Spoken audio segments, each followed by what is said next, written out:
In this episode, we talk about the airstrikes carried out by Israel on Iran. We also talk about a bridge collapse in Pune that has killed 4 people.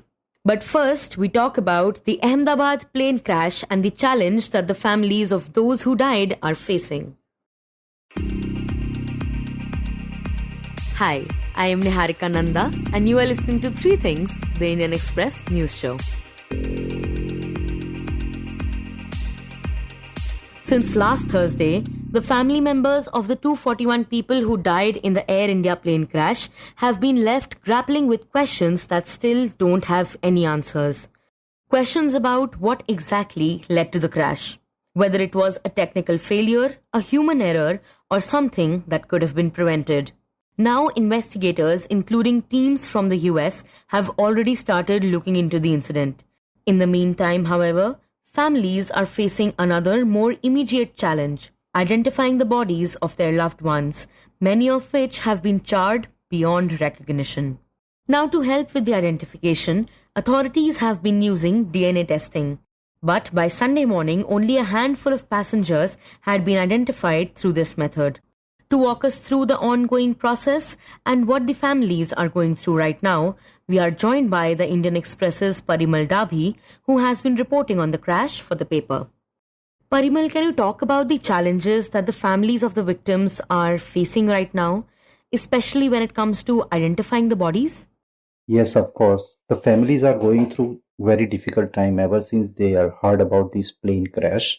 People from all across the country and even abroad have come to Ahmedabad Civil Hospital, where the blood samples of the first degree relatives are being collected for DNA testing to ascertain the identity of the dead bodies which are otherwise not identifiable.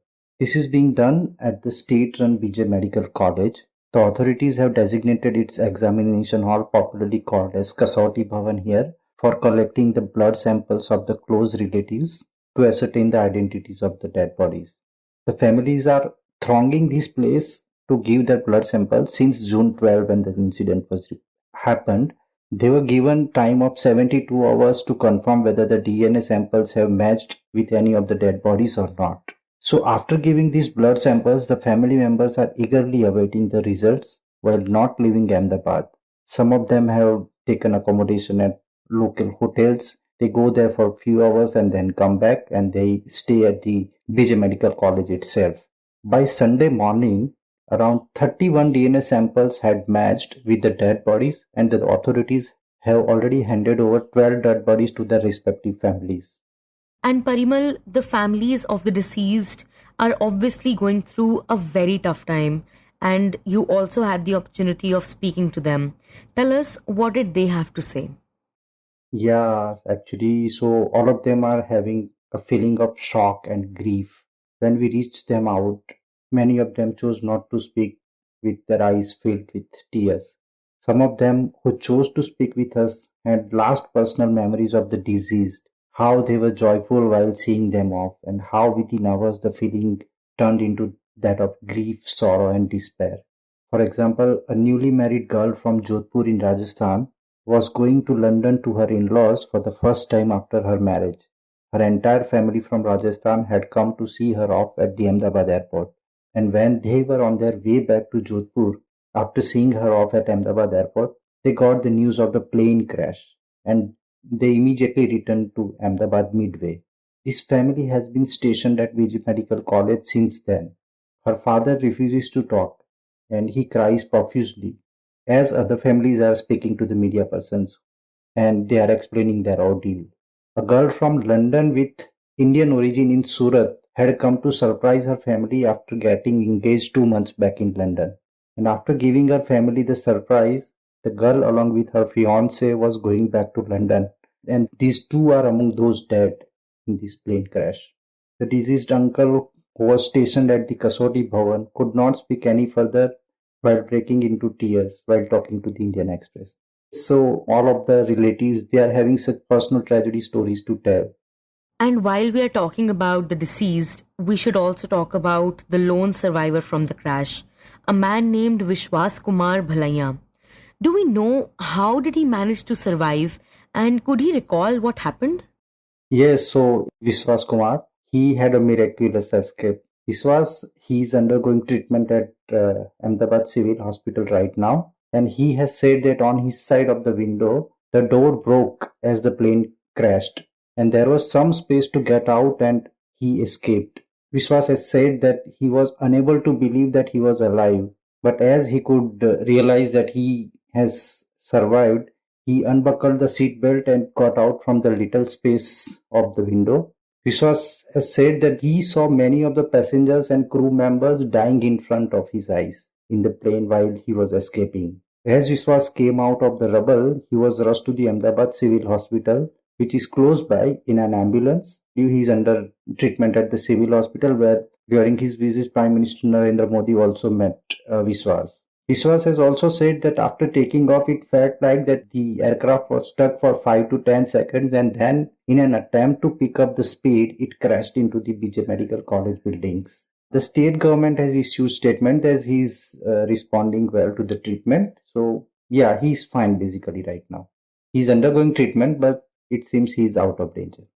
Right, and we understand that his brother was also on that flight, but of course he could not survive.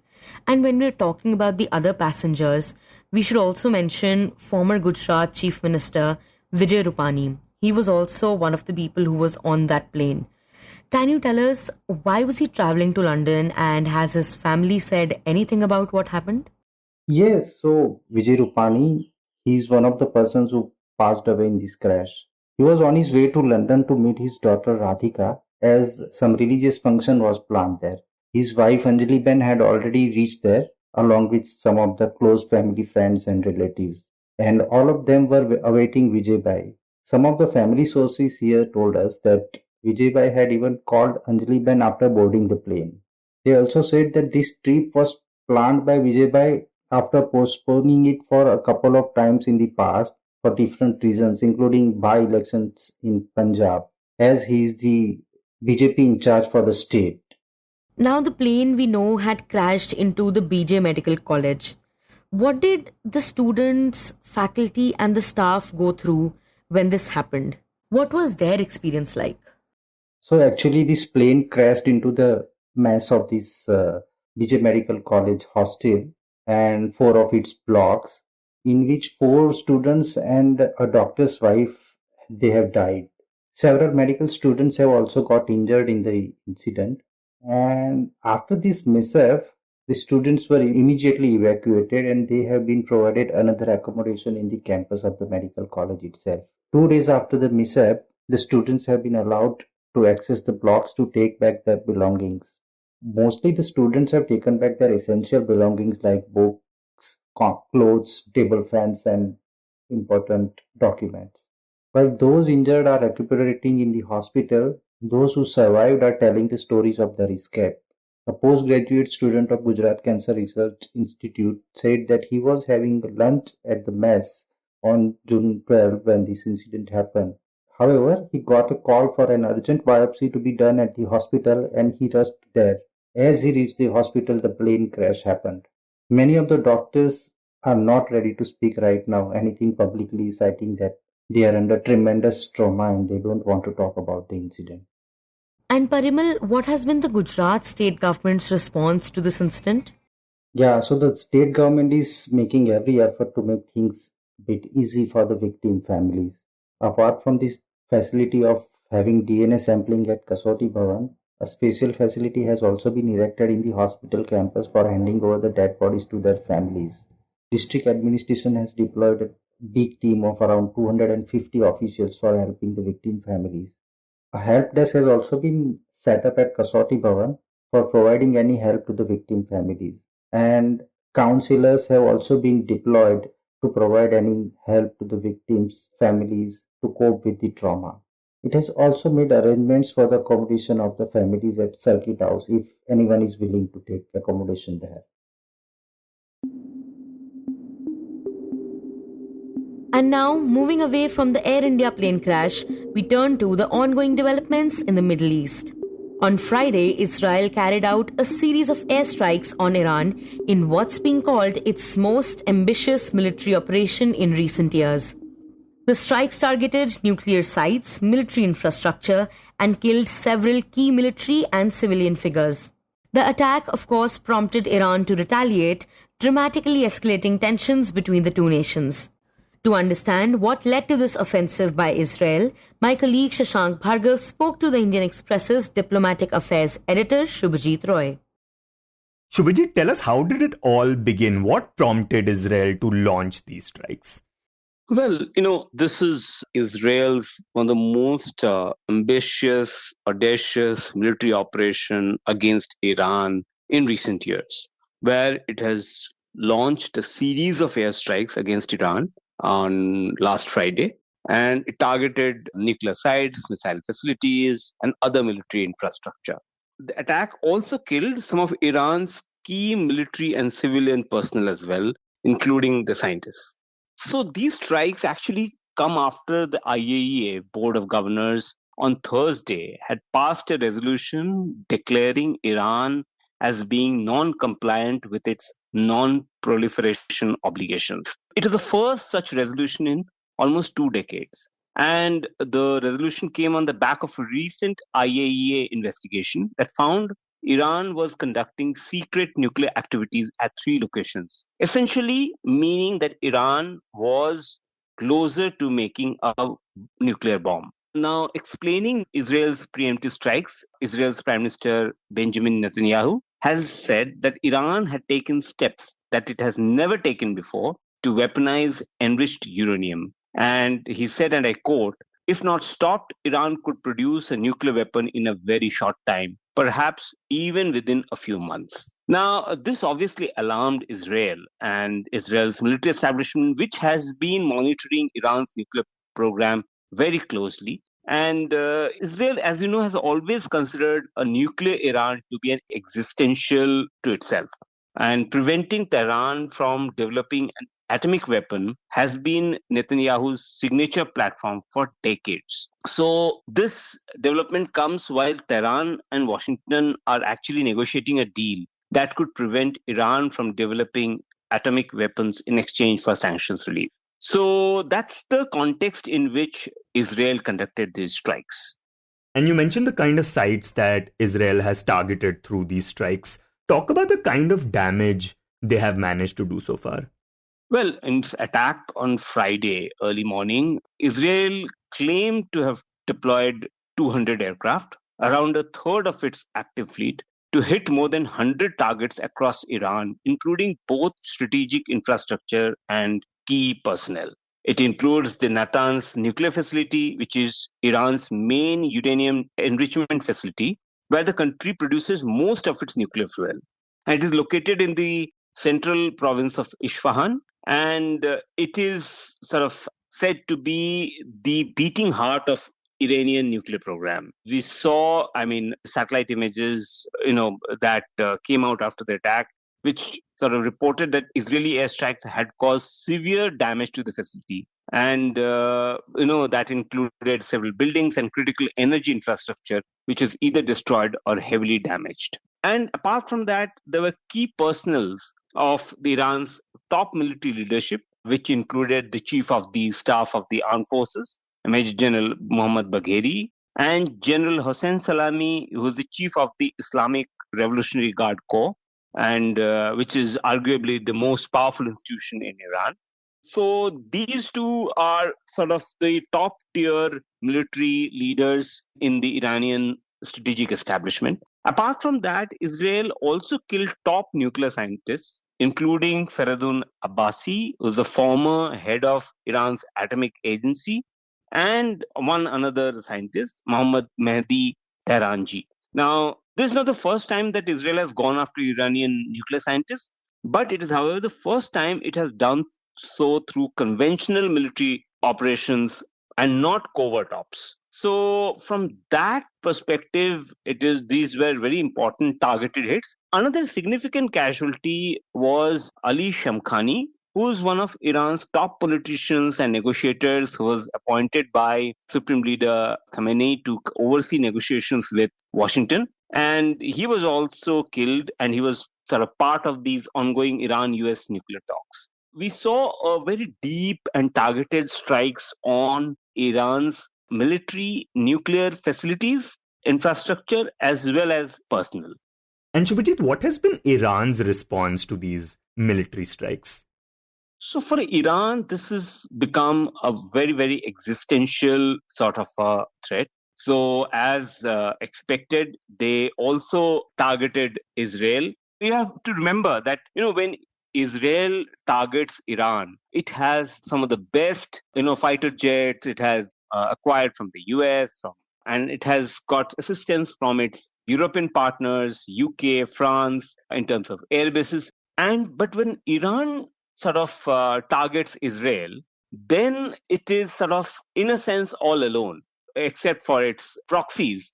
So it is facing an Israel which has help from US, UK, France, and other European partners. Apart from that, who are trying to intercept those Iranian missiles. But apart from those, also some of the partners in the region, for example, Jordan also comes into helping Israel in thwarting these Iranian attacks. So Iran, which is sort of almost on a solo, it also rained down missiles on Tel Aviv and its suburbs over the last couple of days. And we've seen considerable damage in Tel Aviv and as there have been, buildings that have been sort of targeted. Israel says that they are all residential buildings, whereas Iran has been saying that it has taken revenge of the attacks that were done by the Israelis. And we are yet to get a clearer picture. But what we see from the visuals so far,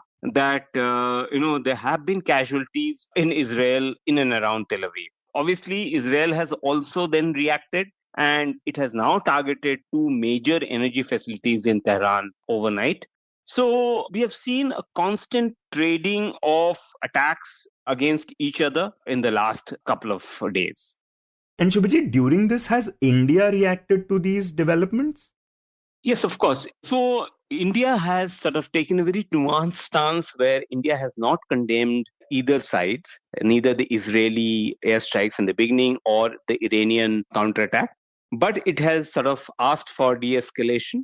And because it is worried about its own diaspora, which stays in the region, and it would want to have peace and stability in the region. As you know, it has 8 to 9 million diaspora in the region in West Asia. It also sort of spoken to both sides. The Iranian foreign minister and the Israeli foreign ministers have spoken to Foreign Minister Shashank, and we've also seen phone call between Prime Minister Benjamin Netanyahu with Indian Prime Minister Narendra Modi. But India has sort of not taken a position, criticizing either side. In fact, in the recent joint statement of the Shanghai Cooperation Organization, which is sort of led by China and Russia, India did not participate in the talks on the Israel-Iran conflict, and it has stayed away, and it has maintained that it seeks de-escalation but has not condemned either side. So it has sort of still tried to maintain a diplomatic tightrope walk, which many have interpreted as sort of siding with Israel because it has not condemned the Israeli airstrikes, which actually started this round of conflict on Friday early morning. And also, in what way could this conflict affect India? Are there any concerns about that? Well, obviously, some of the things that we know that this region, the stability in the West Asian region is key for India's energy security because India depends on energy supplies from the region. So any conflict that breaks out in this particular region has an immediate impact on the energy security supplies and the key supply routes of whether we in the Red Sea or along in the Strait of Hormuz, India depends on a free flow of vessels because these are the routes from which India gets its energy, especially from Qatar, UAE, Saudi Arabia. And India would not want that conflict to sort of impact these energy supplies, which poses a significant inflation risk as well on India. And apart from the energy disruption and the energy security situation, India also fears that any wider conflict will impact the lives and livelihoods of about 8 to 9 million Indian people who live and work in this region. And their safety and security and welfare is also top of the mind of the Indian government. And in the end, we talk about a bridge collapse in Pune. 4 people died and multiple tourists are feared to have drowned after a bridge over the Indrayani river near Pune in Maharashtra collapsed on Sunday afternoon. District authorities have confirmed that 2 bodies have been recovered so far, while 2 more are yet to be found. According to the police, 10 to 15 people are feared to be swept away. Rescue boats and fire engines have been deployed as part of the emergency response. Pimpri-Chinchwad District Disaster Management Officer Vitthal Banhot confirmed the incident to the Indian Express, stating that the National Disaster Response Force (NDRF) has reached the site and launched rescue operations. They have rescued 38 people so far. The incident occurred near Kundmala in Talegaon, a popular tourist destination located about 30 kilometers from Pune, known for its natural sinkholes, gorges, and unique rock formations. The area draws large crowds due to its proximity to both Pune and Mumbai. Officials said the water level in the Indrayani river has risen sharply due to heavy monsoon rains and the current has become significantly stronger. The collapsed bridge was frequently used by tourists to cross over the river or stop by for photographs. Authorities believe that the structure may have given way under the weight of the weekend crowd. Prime Minister Narendra Modi spoke to Maharashtra Chief Minister Devendra Fadnavis over the incident. While expressing grief over the loss of lives, PM Modi assured all possible assistance in relief measures. Chief Minister Devendra Fadnavis, in a statement on X, confirmed that 2 people have died in the incident and said that the search operations are being carried out. He also added that he was in touch with top officials who were at the spot. The story was recorded at 10 p.m. last night. You were listening to 3 Things by the Indian Express. Today's show was edited and mixed by Suresh Pawar and produced by Shashank Bhargava and me, Niharika Nanda. If you like the show, then do subscribe to us wherever you get your podcasts. You can also recommend the show to someone you think will like it. Share it with a friend or someone in your family. It's the best way for people to get to know about us. You can also tweet us at Express Audio and write to us at podcasts@indianexpress.com.